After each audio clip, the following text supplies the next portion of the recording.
All right, welcome everyone. I see some more people entering, so feel free to join us in the center of the stage.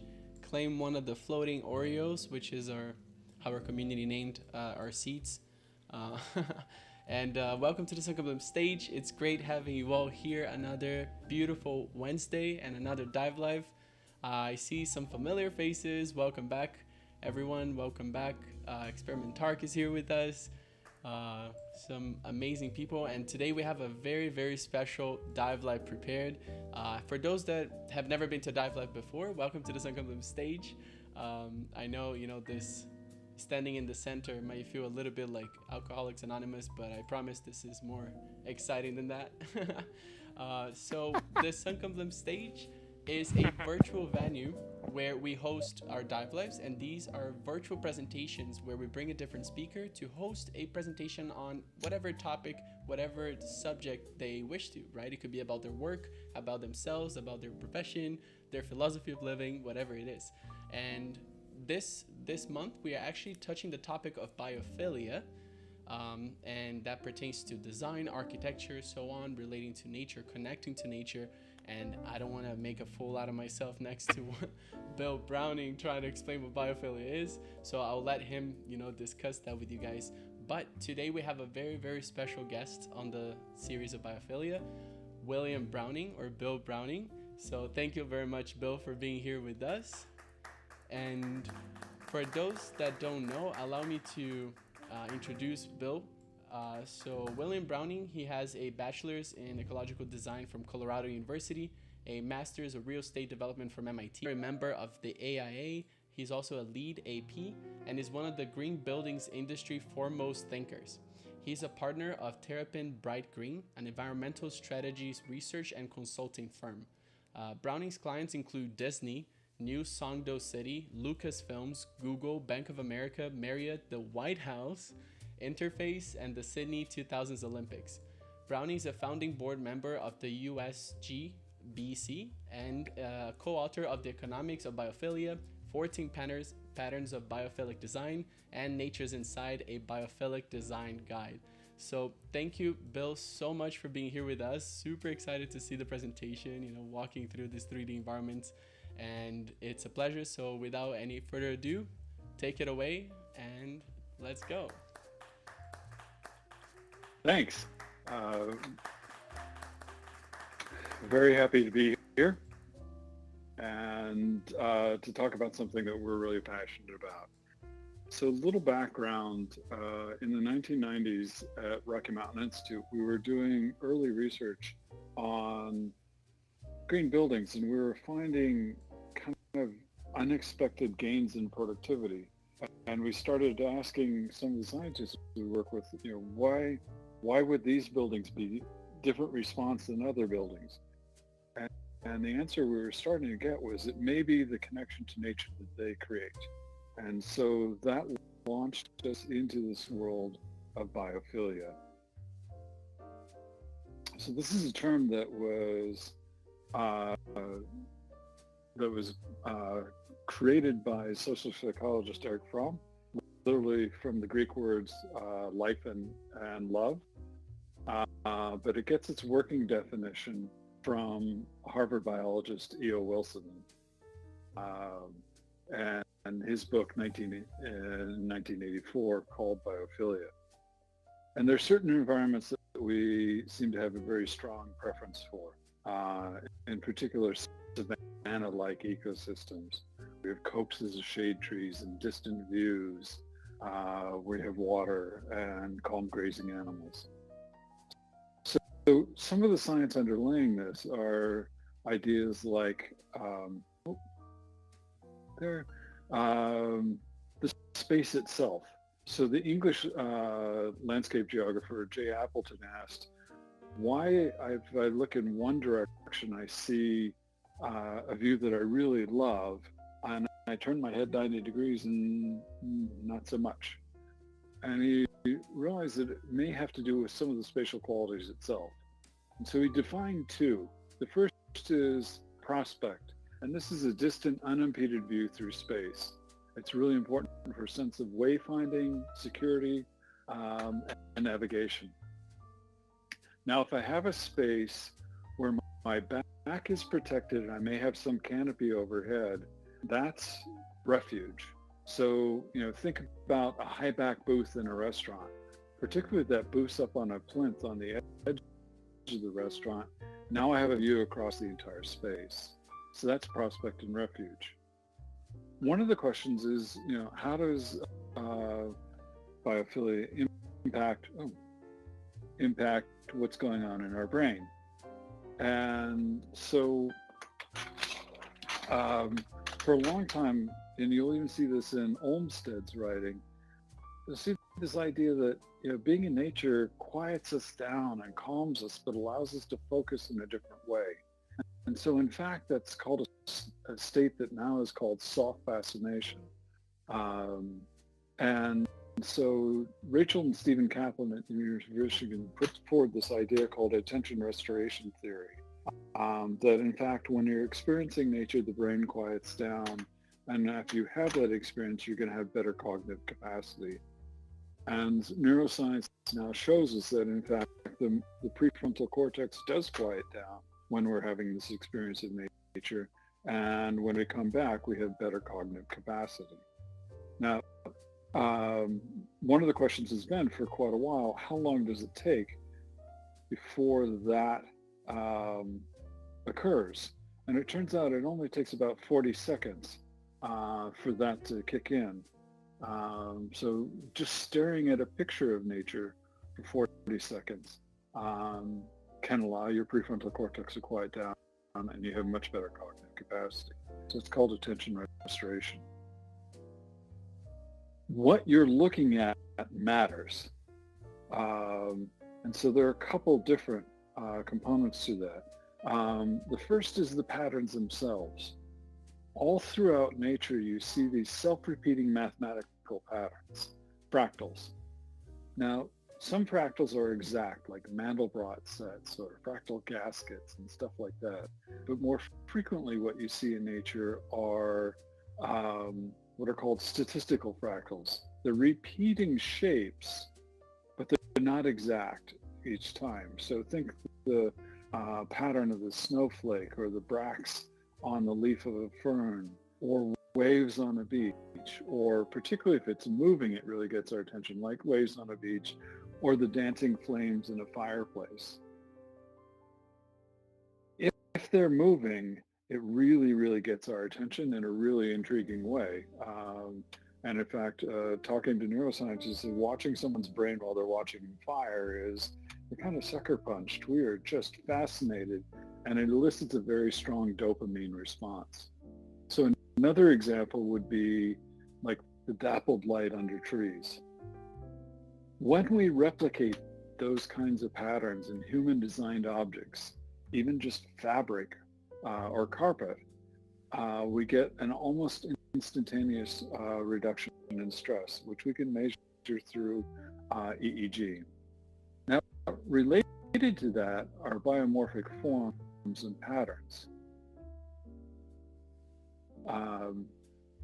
So when we have patterns that are radial, or for instance, like the collinear patterns like you see with the grass here, or wood grain, or you see in this structure,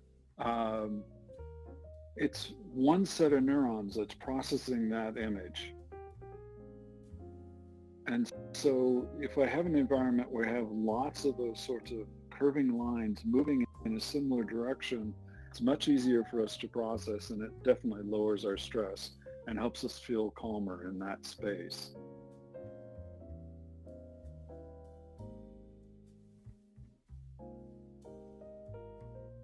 So it's not just visual impact. We also respond very positively to sounds in nature.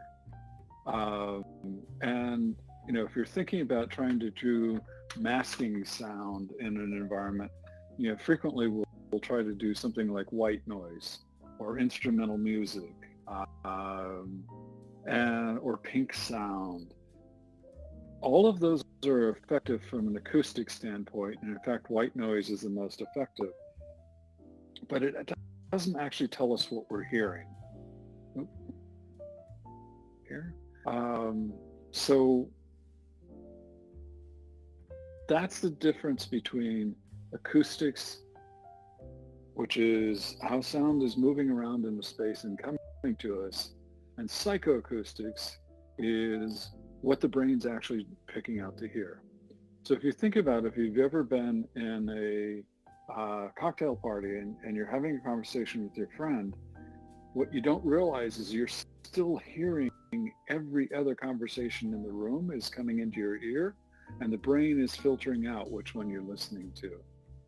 And so when you ask what's the best masking sound in an environment, by far the most effective would be moving water, which makes incredible sense from an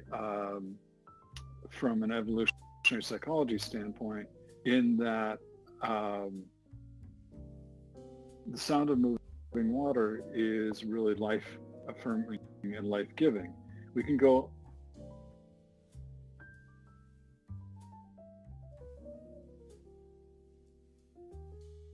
So if we have the sound of moving water in an environment, the brain will focus on that and screen out almost everything else. And it makes sense from an evolutionary standpoint, because we can go almost a month without food, but we can't go more than 72 hours without water. Now, another sound that also has a really powerful effect is birdsong. And birdsong is really great if you want to help with perceptions of safety in space. And when you think about it, if you're in a natural environment, birdsong is important. But when the bird suddenly stops singing, that's when you know there's a predator afoot. And so when there's birdsong in an environment, we perceive that environment as being safer. So what we've done is we've categorized a whole bunch of different fields of science into 3 different categories. The first we call nature in the space, which are these direct experiences of nature. The next are natural analogs, which are representations of nature. And then the final is the nature of space, which is the 3-dimensional characteristics of space. So here you see those 15 different environmental experiences as a pattern language. So pattern languages have been around in use in design and architecture for centuries, but this is one that's entirely based on experiences that we can then replicate in the built environment. So let's go explore one of Wright's buildings to look at some of these.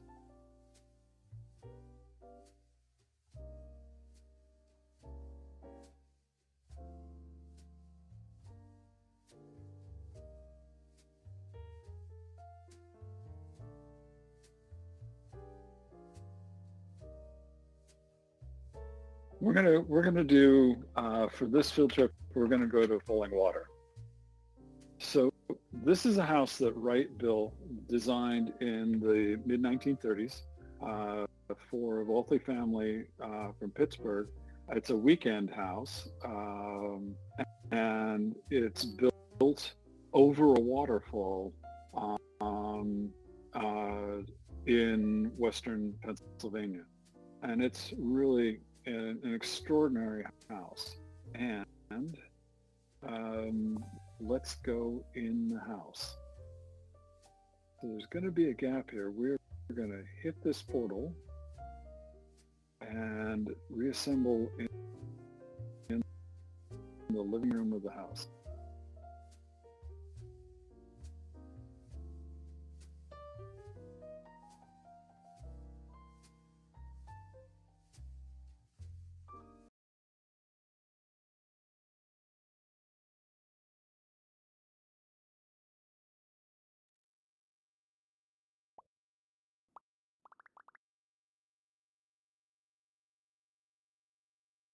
Qué loco.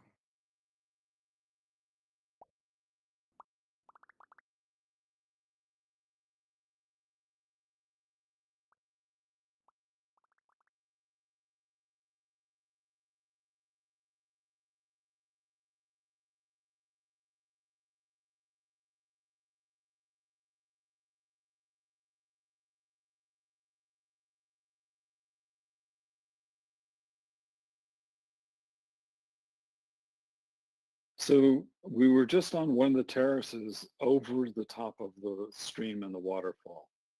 So now we are in the living room of the house.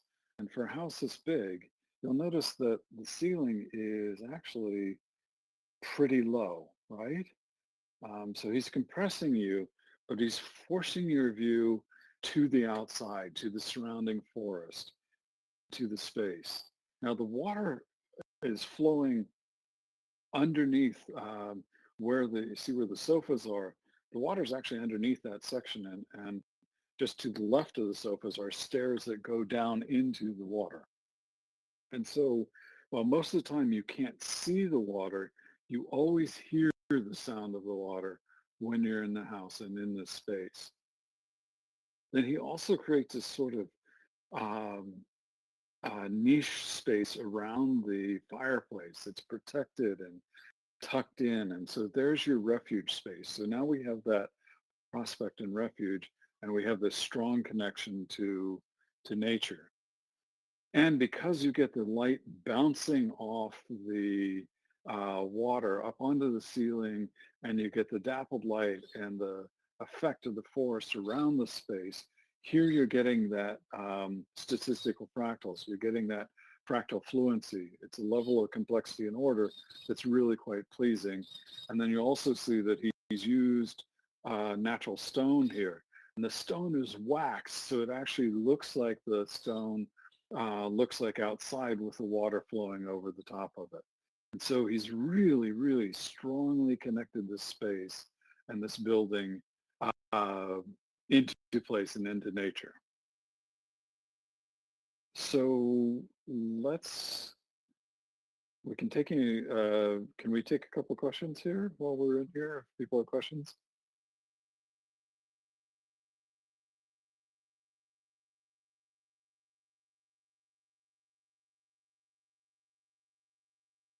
Okay, if not, why don't we head back to the main stage, and we will, in a few minutes.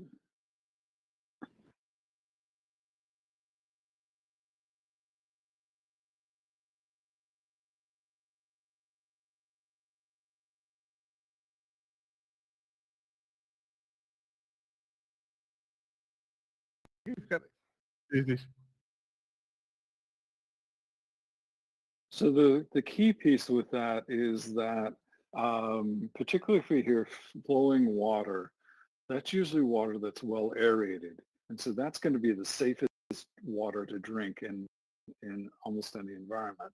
And since we can only survive about 72 hours without water, that sound is one that is life affirming. That's the sound of life. That's the sound that we're going to be able to survive here. And so that's one of the reasons we respond so positively to that sound of moving water, like the stream under the house.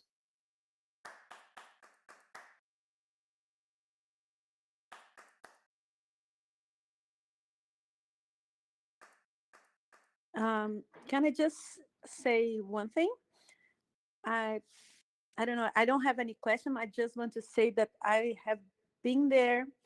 I think 4 months ago, and it's really amazing the feeling that you have when you are inside the house. And I'm super happy to be here with you and having this kind of the same sense feeling that I had. It's really nice. Oh, same. Yeah, It's a I've feeling been, mutual. I mean, uh, what the hell? Why do you keep seeing the roof? Okay, yeah. Is there a way I can stop seeing the roof? Yep. Here we go. Hello, people. yeah, That was awkward. Those guys over there don't talk. Hello. so Not very friendly. I'm sorry. so it is a Wow, really there's a extraordary forest space. outside. And Yeah, now I'm all stuck. right, so why don't we head back to the main stage? Wait, I just came here. Bro, I was scammed. I was told that I had to go to this weird place of boiling water to talk with people, and now you all want to go back to main stage?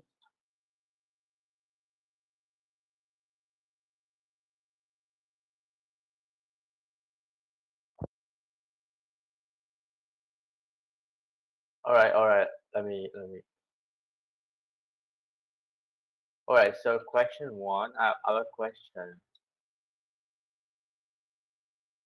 Are these NFTs?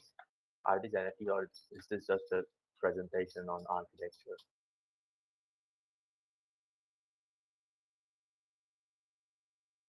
Oh, okay, that's cool. I mean, I don't. I mean, I dig that too. But let me just try to come back to another lab. Bro, why are the Right. controls so scuffed over here?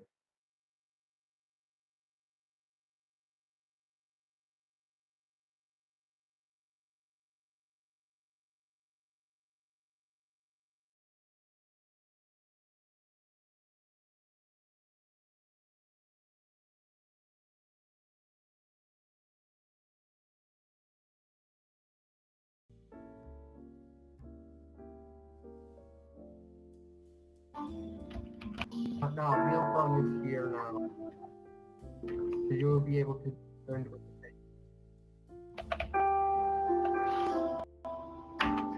música. Hello, people! We're back!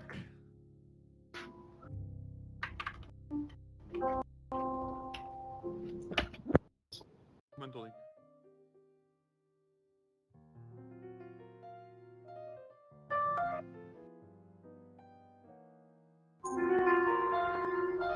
Yeah, I'm guiding, sorry.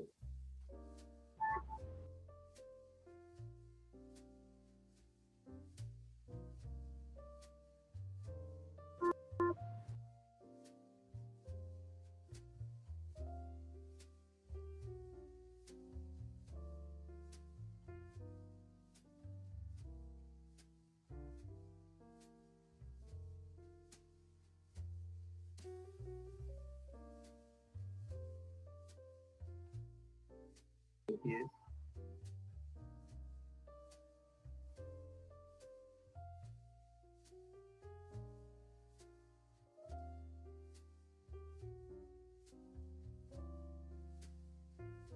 Yo, I made it! Ah, that was so effort to get out. That was a weird.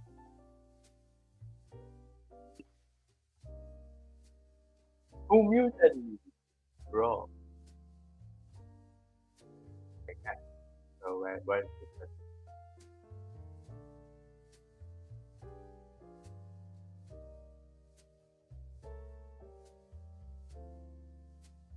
Okay.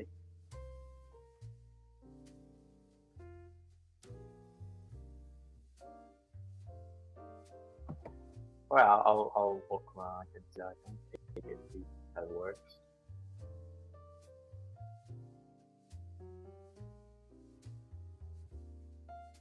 Ooh, alright, why am I sitting on a woman's lap? Oh, she's disgusted. Pero tú no puedes crear tu propio escenario. You're so not.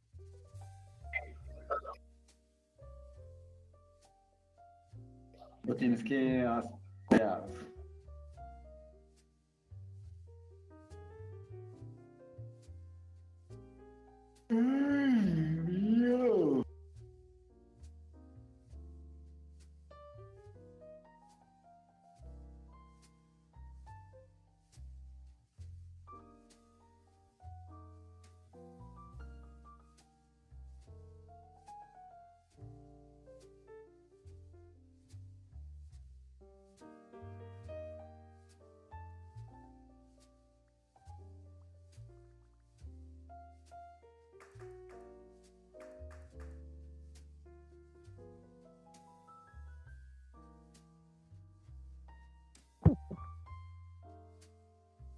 I did already.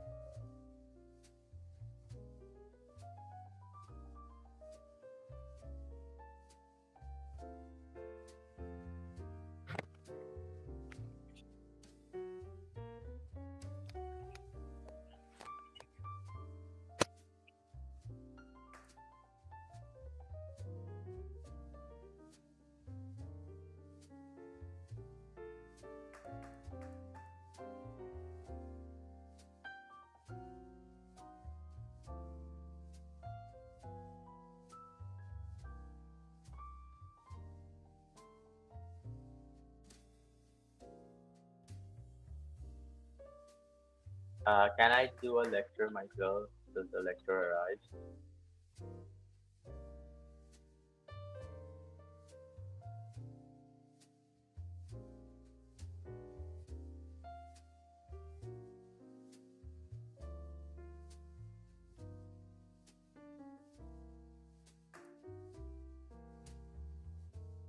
Não?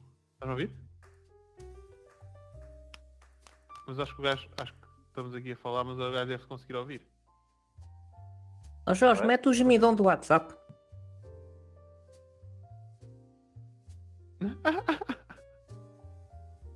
Can you guys hear us? Yeah. Oh, sorry.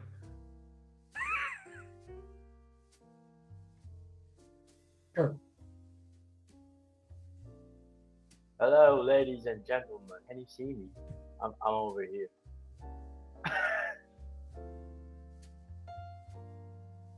Wait, how did I get over here? Holy shit.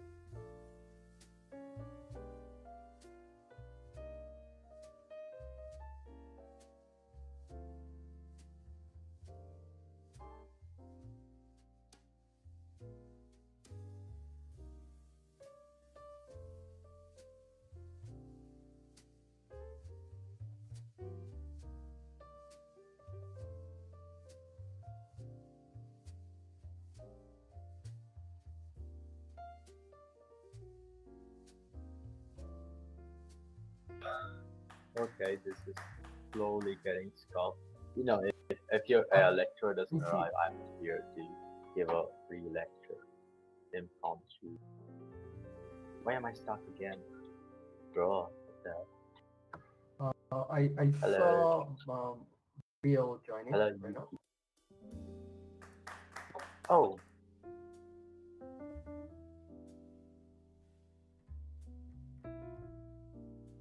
Onde eu que tô, hein?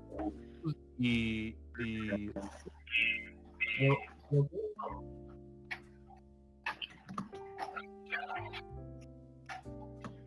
Yes. Sorry about that.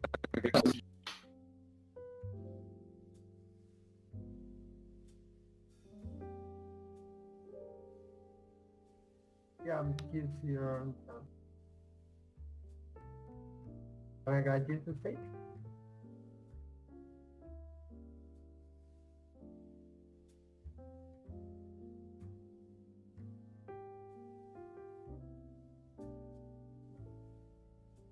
oh, Alright. that's great. I'm so excited. Let's go. I have a question. Can I ask a question?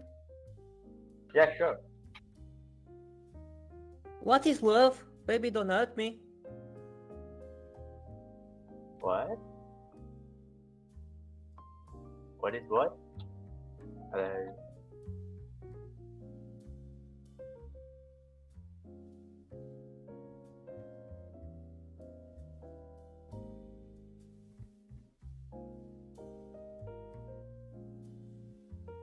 Hey, finally came.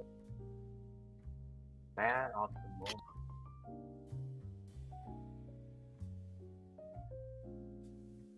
So let's, sorry about that. I got kicked out of the system here.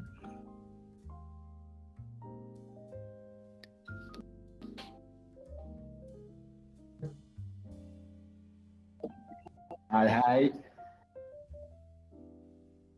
What this is all about?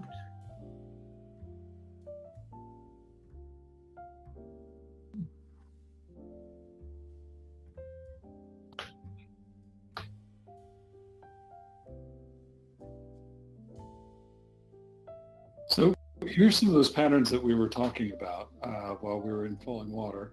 And let's look at how Wright is using these in his buildings. So one of the things to learn about these patterns is that these different experiences of nature actually have different outcomes. Help with stress reduction. Others are important for cognitive. Folks, please don't move the slides. Some are important for cognitive.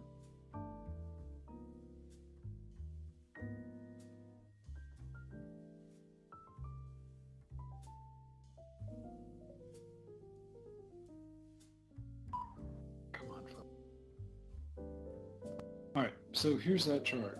So 15 patterns or 15 different experiences in nature is an awful lot to remember. Different ones have different outcomes. And so here's, that supporting that. So if we're thinking about what we want to do in a space and how we want to support people, is it cognitive function, or is it mood, or is it stress reduction? That helps us filter which of the patterns would be most relevant. And so if we move to some of these patterns, so here's that first one. So a connection to nature, that view to nature that we talked about earlier, that impacts the way the brain processes, impacts our stress level and all of that. And you'll see that a lot of times Wright is really doing that. And so, here's the view from his bedroom at his house Taliesin in Wisconsin. This incredible view to nature.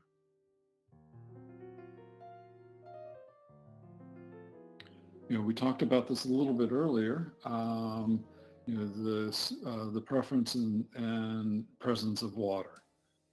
And if I can touch the water, if I can see the water and hear the water, so we get different sensory experiences. At any time we can combine sensory experiences in biophilia, the impact is much, much stronger. And of course, falling water is a phenomenal example of that. And so, and it's interesting because in most places in the house, you can't actually see the water.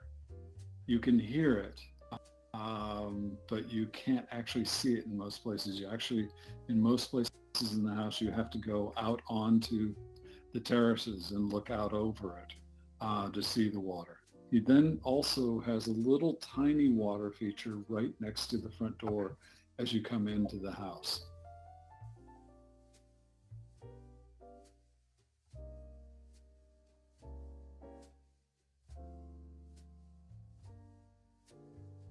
So Wright was really good about playing around with light. And one of the things you'll notice when you move through Falling Water, and if you go back and visit it, Wright was bringing light in from different directions in almost every room. And so he creates this really dynamic lighting situation in the space. But he also would use diffuse light in very cool ways. And so in his house, his second house,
Anyway, that's with biomorphic forms happen.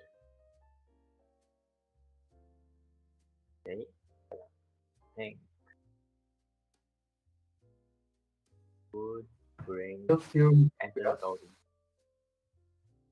Who's Anthony Gaudi?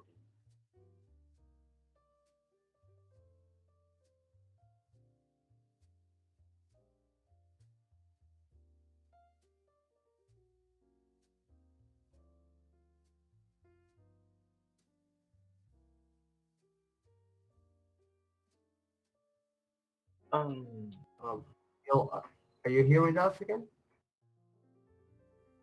Okay, I can hear everyone yeah, now. Great. Okay, very progress. right.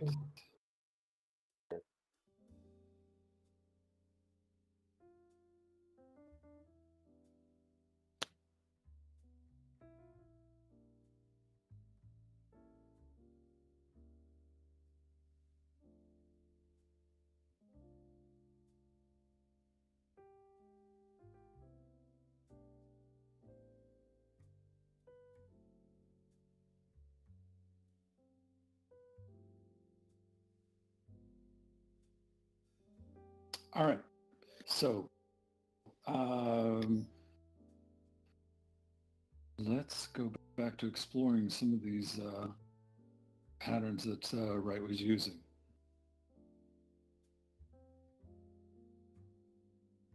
So biomorphic forms and patterns. This gets at those collinear patterns. It gets at the and that, and something that Wright was doing pretty frequently in his work. He really liked using abstractions of nature, and so here's a set of biomorphic forms that is an abstraction of sumac leaves that he used as a glass pattern in a house.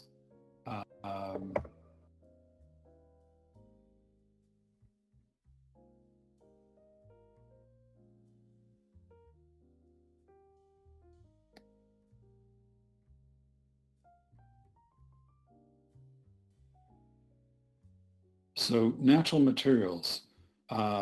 This is something that he did use quite a bit, and he really was intentional about connecting people to nature through the use of natural materials.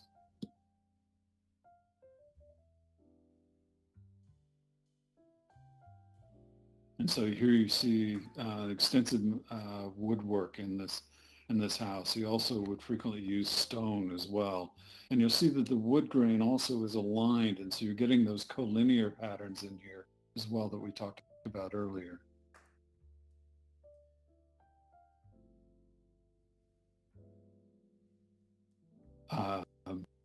He also was pretty good at using fractals, and he does them in interesting ways. In that here you see a pattern that's repeating again and again. These are what he called textile blocks, and they are concrete blocks that have these nested patterns within them.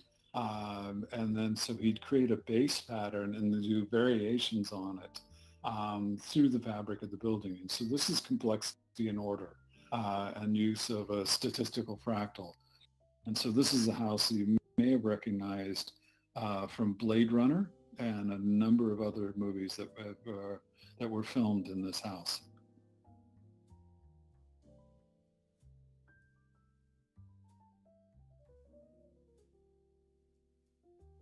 So now we get into the spatial patterns.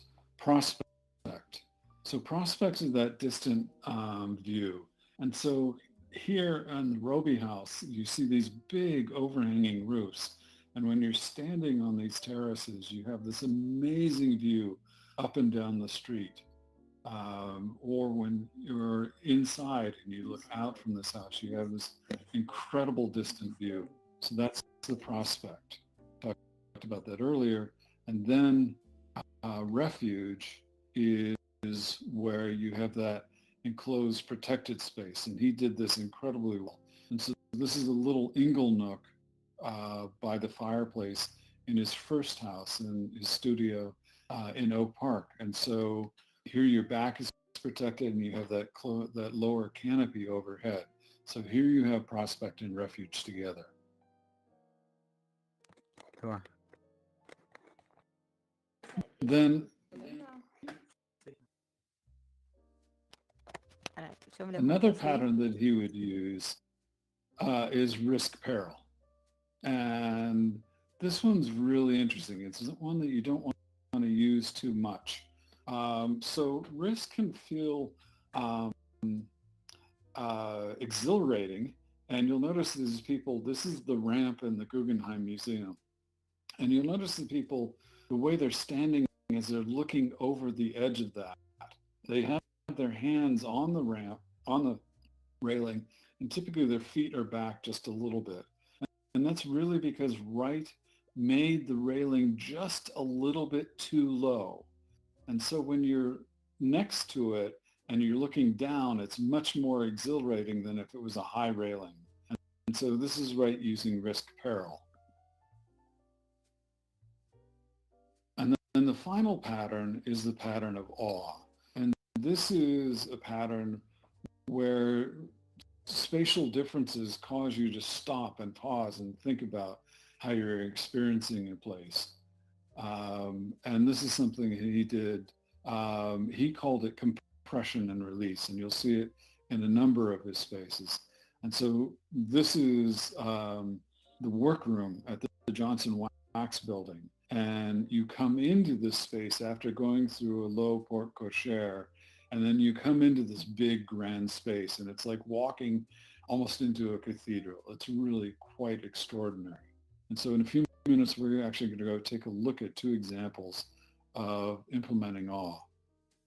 So one of the things that we know about Wright is that a lot of the stuff he was clearly doing intuitively. And one of the places where we see that most clearly is in his own house. So this is Taliesin, his main house in Wisconsin. And Taliesin has an interesting history. Taliesin was built after Wright left his wife and ran off to Europe with one of his clients. When he comes back with her, he can no longer be in Chicago, so he builds this house, studio, and school on family land in Wisconsin, Taliesin. And it's literally Welsh, meaning shining brow. It wraps around the brow of the hill, not on the top. And when he builds this house, it is an amazing balance of prospect and refuge spaces. A few years into being in the house, he is getting work again, and he's working down in Chicago, and he gets a phone call, and he finds out that one of their employees had set the house on fire, and as people were trying to escape, hacked the people in the house to pieces with an axe, including his lover and her children.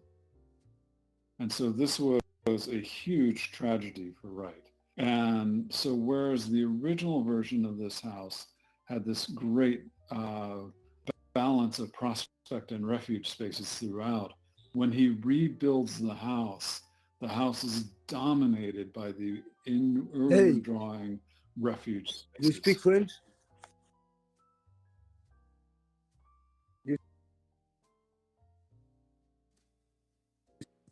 Later, after Wright is in a new relationship and the house and his career is doing well and things are going well, he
Hey man, nice dress, man.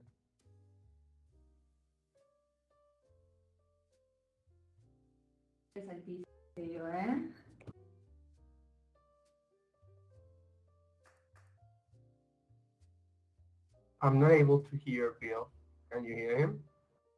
Shows that he's talking. No.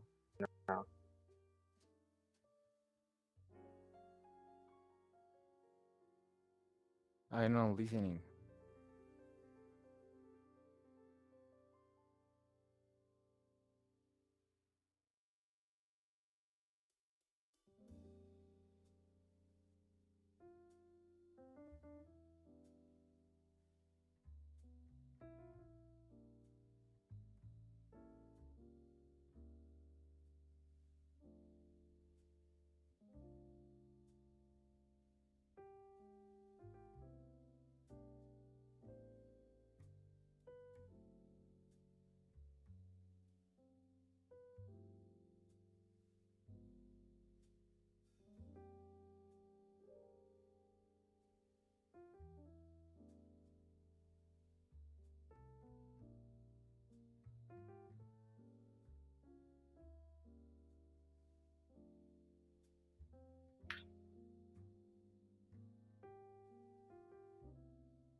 Oh, now I can talk again.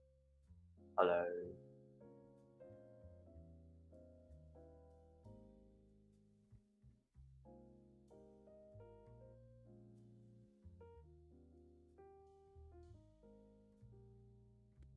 I cannot hear, neither can I see. I cannot hear. Where I cannot is he? hear. Mateus, Him at I all. cannot hear. But where is he?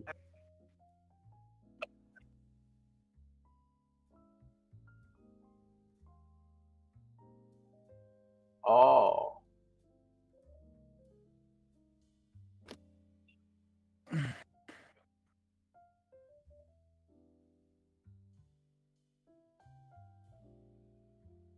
I can't hear him. Yeah, he likes the car. Maybe he's just over here chilling.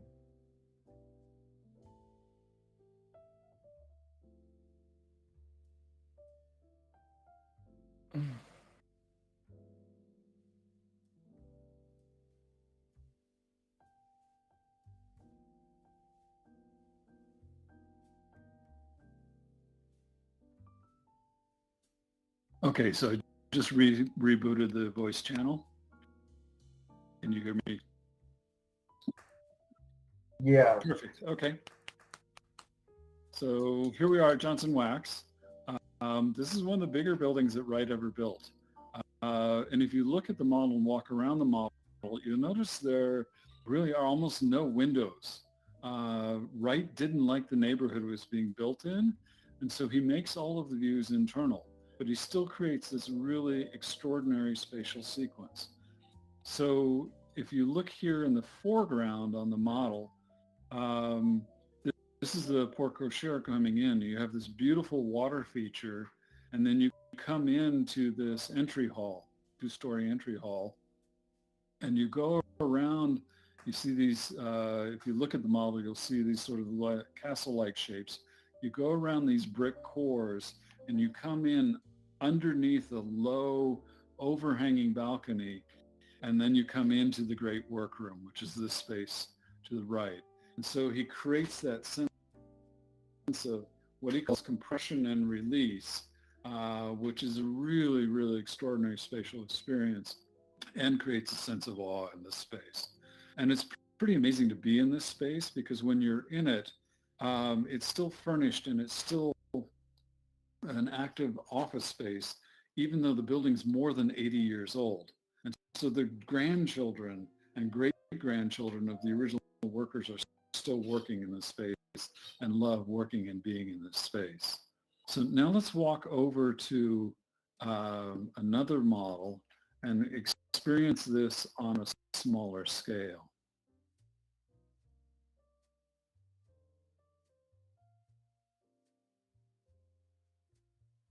Oh wow, this is actually an office. Interesting. Cool office. Right, so this is the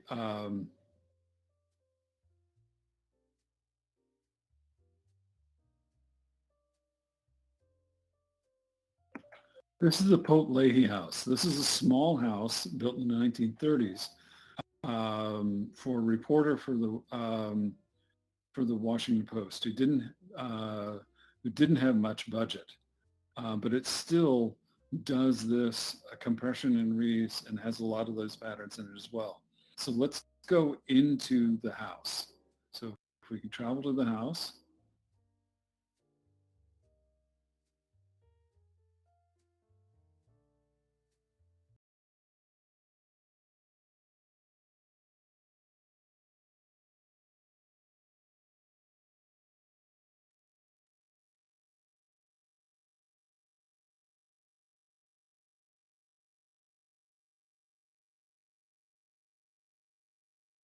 Hello.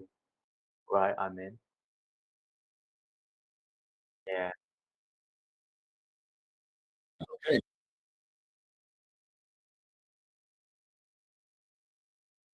Yeah, I did say the budget was small, so it makes sense. So, what is the compression? I guess the small size is part of the compression. So you'll notice that this porte cochere, the overhang as you enter this house, is really low. And in fact, when you're at the house, it's low enough that you can reach up and touch it. And that ceiling plane then extends into the house. So as you go into the house, that ceiling plane extends down the hallway to your left and extends into the plane forward in front of you. And so if you go in, let's go into the living room here.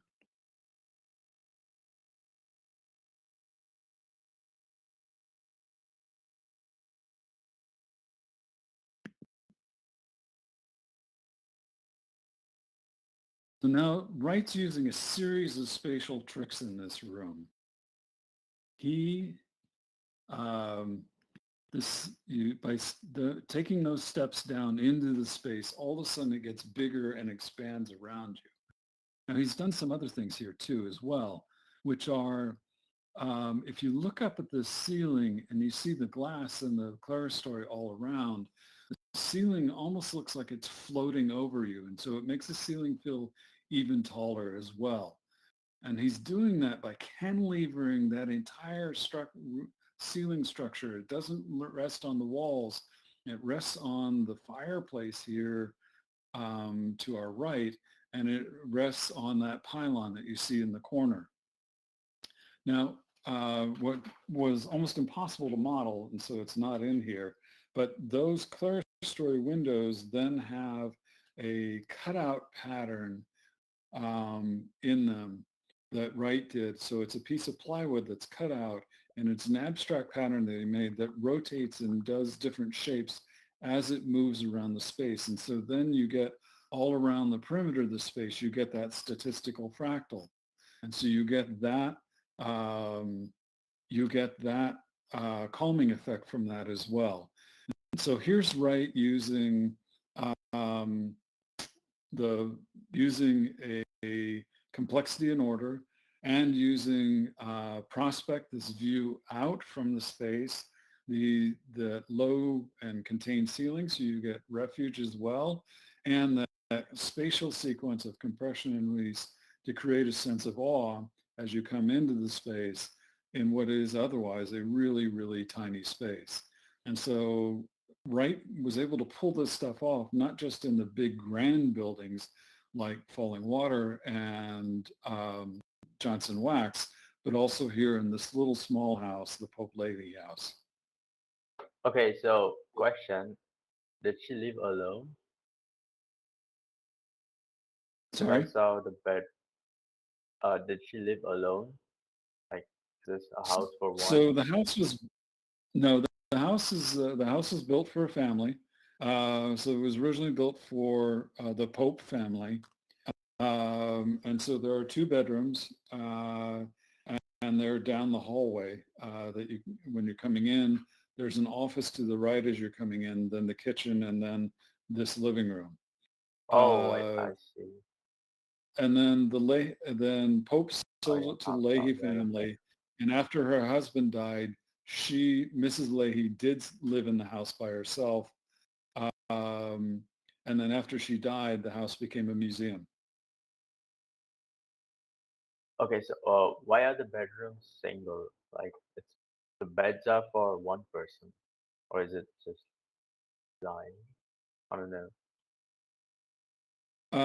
Why is the So there are master 2 bedroom? single beds in one bedroom, and there's a double bed in the other bedroom.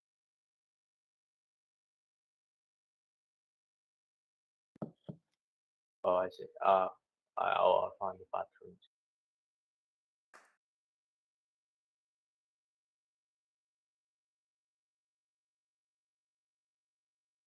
So I'm happy to take any other questions about Wright and biophilia. And I really appreciate you coming and joining us here. Sorry for the technical issues we had. Okay, question. Where's the kitchen? Can't find the kitchen. The order takeouts?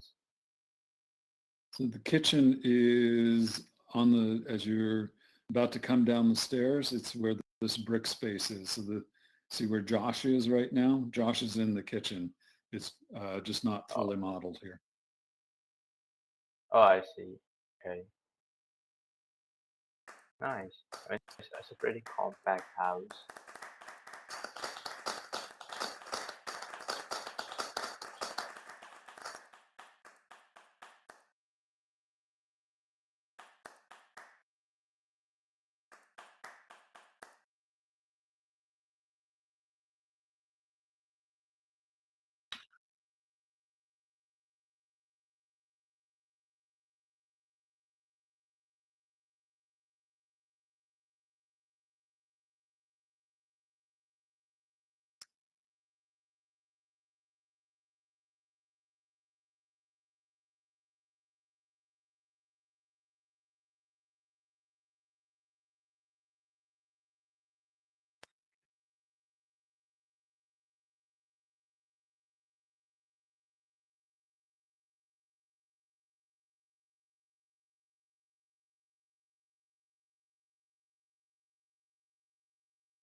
Thank you guys for assembling these these that incredible was models, cool presentation. and making it happen.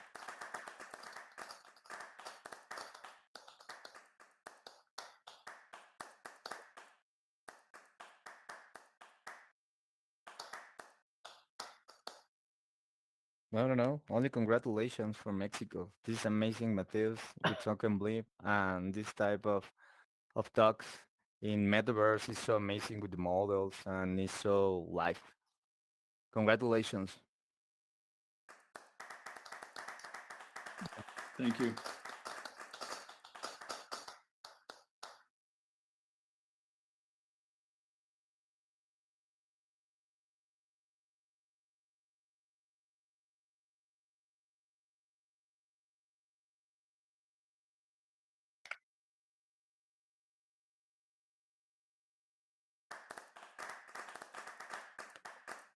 Yeah, thank you. This is amazing effort. Thank you guys. That's brilliant.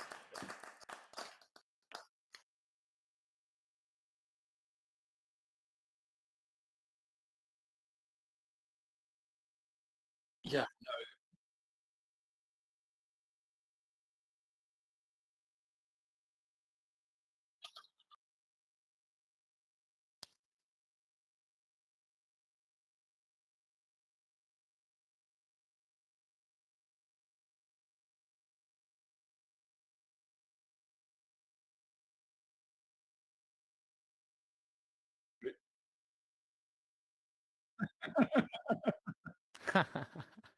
Thank you so much.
Thank you guys.